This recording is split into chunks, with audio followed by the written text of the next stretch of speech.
Assalamualaikum, welcome to my channel and welcome back to my another new vlog। तो कैसे हैं आप सब? उम्मीद करती हूँ कि खैरियत से होंगे, बिल्कुल ठीक ठाक होंगे। अल्हम्दुलिल्लाह मैं भी बिल्कुल ठीक ठाक और फिट फाट हैं हम सब, सिर्फ मैं नहीं, पूरी फैमिली सब। और जी ये व्लॉग है 2 दिन का, ट्यूसडे और वेडनेसडे का, और शायद कुछ क्लिप्स मंडे की भी हैं। मैंने थोड़ी थोड़ी शूट की थी और फिर उन्हें एक साथ जो है एडिट किया है। यहाँ पर टाइम हो रहा था 1 बज रहा था, सब काम से मैं फारिग थी, बिल्कुल फ्री। और ये टाइम ऐसा होता है, नमाज़ वगैरह अजान का वेट कर रही थी। नमाज़ वगैरह पढ़ने के बाद तो फिर खाना वाना खा के फिर मैं और भी ज़्यादा जो है ना बिल्कुल वेली हो जाती हूँ, कुछ भी नहीं होता करने के लिए। और यहाँ पर भी मैं बैठ के बस यही कर रही थी। पहले मैंने सोचा कि साथ में डायरेक्ट आपसे बातें कर लेती हूँ, लेकिन फिर मैंने कहा यार बाद में मुझे वॉइस ओवर करना ही पड़ता है, तो रहने दो, फिर वॉइस ओवर ही कर लेंगे। और इतनी अच्छी धूप इसलिए थी क्योंकि मैं घर में बैठी हुई थी। घर से बाहर होती तो बहुत ही बेकार धूप लगती है मुझे। और ये जी बिरयानी है जो कि मैंने संडे को बनाई थी, मेरी जेठानी की फैमिली आई थी तब मैंने ये बिरयानी बनाई थी और बहुत ही मज़े की बनी थी। ऐसा मैं खुद से नहीं कह रही, मेरे हस्बैंड ने तारीफ़ की और जिन मेहमानों के लिए बनाई थी उन्होंने तारीफ़ की।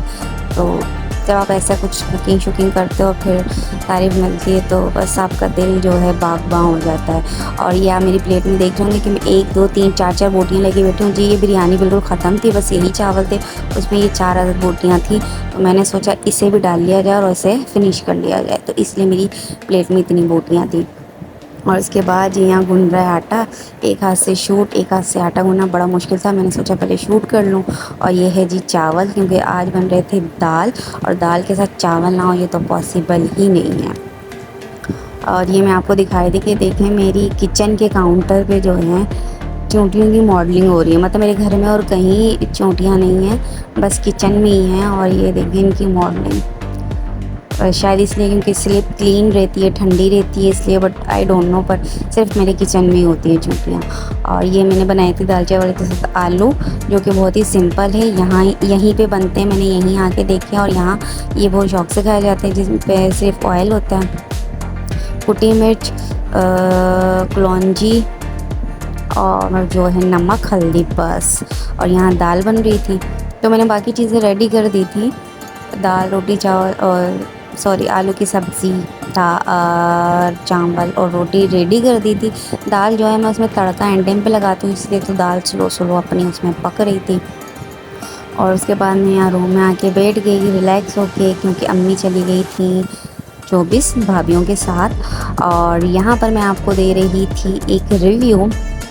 अगर आप हैं परेशान समर में अपनी स्किन को लेकर, अगर आपकी स्किन भी मेरी तरह सेंसिटिव है जो कि सन हीट बिल्कुल बर्दाश्त नहीं कर पाती, इवन किचन की हीट भी बिल्कुल बर्दाश्त नहीं कर पाती, तो आपके लिए भी ये सन ब्लॉक बहुत ही जो है कमाल का है, रिवाज का है ये।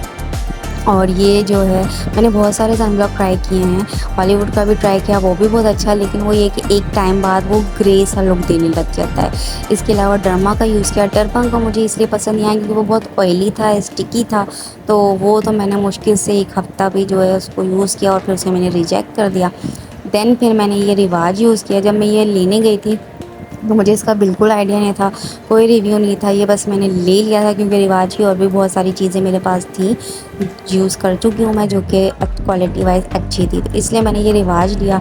और ये मैंने सदर से लिया था होलसेल मार्केट से, तो उस वक्त ये मुझे पड़ा था 450 का, मतलब रीज़नेबल प्राइस, आज से 1 साल पहले। और अभी रिसेंटली मेरी फ्रेंड ने लिया ये रिटेलर शॉप से और ये उसे पड़ा है 600 का, तो बहुत ज़्यादा कॉस्टली नहीं है। और ये मैं आपको दिखा रही थी कि बिल्कुल भी वाइट स्कार्ट नहीं छोड़ता और बिल्कुल भी ग्रे नहीं होता। आप इसे नॉर्मली डेली यूज़ कर सकते हैं, जैसे कि मैं यूज़ करती हूँ डेली की बेसिस पे। जब मैं किचन में जाने से पहले इसे अप्लाई करती हूँ, जिसकी वजह से मेरी स्किन जो है अल्हम्दुलिल्लाह अभी तक सेफ़ है।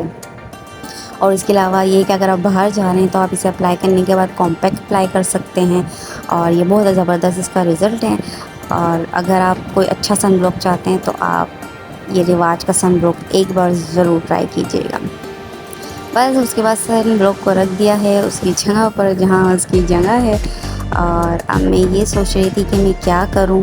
सब कुछ काम शाम हो चुका था, इतने में गेट बजा और मैं जा रही थी गेट खोलने। अब्बू आए थे और घर में इस वक्त सिर्फ मैं हूँ, मतलब तो ऊपर भी दोनों फ्लोर पर कोई नहीं है और नीचे भी सिर्फ एक अदद मैं हूँ। और अभी अब्बू भी आ गई नमाज़ पढ़ के, अब वो चाय वगैरह पियेंगे। और अम्मी अभी तक नहीं आई थी क्योंकि ज़ाहिर है अम्मी और दोनों भाभियाँ गई थी कपड़े लेने, तो इतनी जल्दी तो पॉसिबल नहीं है 3 लेडीज़ जाएँ और फटाफट मार्केट से आ गए। और यहाँ अब्बू मुझसे कुछ पूछ रहे थे, हाँ वो मुझसे पूछ रहे थे अम्मी अभी तक आई नहीं, तो मैं उनसे कहती नहीं अम्मी अभी तक नहीं आई हैं। और ये देखें 6 से ऊपर का कुछ टाइम था और फिर भी धूप थी। मैं आपको ये दिखा रही हूँ, मैं अपनी गैलरी से ही देख लेती हूँ कि धूप कितनी तेज़ है कितनी हल्की, क्योंकि मेरी गैलरी उसी तरह से ब्राइट हो जाती है। और ये शाम का टाइम है 7 साढ़े 7 का, मुझे इतनी तेज़ भूख लग रही थी कि मुझसे बिल्कुल भी वेट नहीं हुआ। और यहाँ पे अम्मी की कॉल आई थी, मैं अम्मी से बात भी कर रही थी, खाना भी खा रही थी। एक्चुअली क्या है, जब मेरा ब्लड प्रेशर मतलब मुझे अगर भूख लग रही हो और मुझे खाना ना मिले तो मेरा ब्लड प्रेशर जो है वो बहुत ज़्यादा लो होने लगता है, तो इसलिए मुझसे बिल्कुल भी भूख बर्दाश्त नहीं हुई। अम्मी भी नहीं आई थी, वो भी ज़ाहिर है 24 गई हुई थी, अदील भी आने में टाइम लगा रहे थे। तो मैंने तो भाई गरम गरम अपना, और वैसे भी दाल में तड़का लगा दो तो फिर तो इंतज़ार मुझसे तो खैर नहीं होता, तो मैंने बस खाना निकाला और मैंने खाना शुरू कर दिया। और मेरे खाना खाने के 1 घंटे बाद ही अदील आए थे, क्योंकि 8:30 के बाद अदील आए थे। और जो अम्मी हैं वो उनके आने से कुछ 10-15 मिनट पहले आई थी। और ये नेक्स्ट डे का व्लॉग है, वेडनेसडे का। ये सुबह के 8 बज रहे हैं। मैंने आज लगाई थी मशीन, तो ये मैं सुबह सुबह उड़ गई थी क्योंकि लाइट 8 बजे आती है। मैंने सोचा था मैं सुबह ही लगा लूँगी मशीन। और ये मैं आपको दिखा रही थी कि जब धूप बहुत तेज़ होती है तो मेरे जो पर्दे हैं ये बिल्कुल ब्राइट हो जाते हैं और ऐसा लगता है जैसे कि लाइट जल रही है इनमें। बहुत ही खूबसूरत लुक देते हैं ये। मॉर्निंग में जब धूप आती है तो मैं बिल्कुल कर्टेन्स हटा देती हूँ ताकि मेरे कमरे में भी उसका वेलकम हो जाए, खुशामदीद हो जाए। और ये देखें सामने मशीन लगी हुई है। अम्मी अब्बू का बिस्तर भी ऐसे ही डन है क्योंकि उस पर आयशा सो रही है। और किचन का भी मेरा कुछ ऐसा हाल है, लेकिन अभी जो है ये क्लीन हो जाएगा। मॉर्निंग में सबके किचन और बेडरूम का हाल यही होता है। मैं कोई अनोखी नहीं हूँ, ठीक है ना, आप भी कोई अनोखे नहीं है और मैं भी कोई अनोखी नहीं, सबका यही हाल अहवाल होता है। और जी आजकल जो है मैं व्लॉग थोड़ा इसलिए भी लेट डाली हूँ, थोड़ी सी मैं डिसहार्ड हो गई हूँ क्योंकि मैं इतनी टाइम से काम कर रही हूँ यूट्यूब पे, व्लॉग्स वगैरह डाल रही हूँ, वीडियो वगैरह, बट मेरी व्यूज़ इतने स्लो मतलब कम आ रहे हैं। और जो आते हैं उसमें से भी यूट्यूब गिरा देता है मेरी व्यूज़, मुझे समझ में नहीं आता क्यों। तो अपना प्यार शेयर आप लोग थोड़ा अच्छा सा दिखाएं। और ये देखें बातों बातों में मेरा किचन भी क्लीन हो गया, मेरा रूम भी क्लीन हो गया। और एक दफ़ा के कपड़े निकल गए थे तो मैंने सोचा बर्तन बाद में धोते हैं जो किचन में है, पहले इन्हें खंगाल लिया जाए ताकि जल्दी जल्दी ऊपर छत पे चले जाएँ। और धूप बहुत अच्छी थी तो मैंने कहा ये जल्दी जल्दी सूख जाएंगे, जैसे कि टावल वगैरह हैं और कुछ अदील की पैंट वगैरह, ये अच्छी धूप में जो है बहुत अच्छे से ड्राई होते हैं। और जो सामान तक मेरा सब काम हो गया था, डस्टिंग, ग्रूमिंग, मॉपिंग, कपड़े भी मेरे धुल चुके थे और ये 10 भी नहीं बजे थे। और अल्हम्दुलिल्लाह मैं अपने काम से बिल्कुल फारिग हुई थी। मैंने ऐसे झटपट फास्ट काम किए थे। कुछ कपड़े मैंने गैलरी में डाले थे, यानी कि एक आध सूट था मेरा अदील की सैंडो वगैरह थी, वो मैं छत पे नहीं डालती, वो मैं यहीं डालती हूँ, तो वो यहीं पे डली हुई थी। और अब मैं बहुत ज़्यादा थक गई थी, मैंने सोचा अब लेट थोड़ा सा आराम कर लिया जाए। तो बस आज का छोटू सा व्लॉग यही है। उम्मीद करती हूँ आपको पसंद आया होगा। नेक्स्ट व्लॉग में आपसे फिर मुलाकात होगी, तब तक अपना रखिए बहुत ज़्यादा ख्याल। चैनल को सब्सक्राइब, लाइक, शेयर ज़रूर कर दीजिएगा। अल्लाह हाफिज़।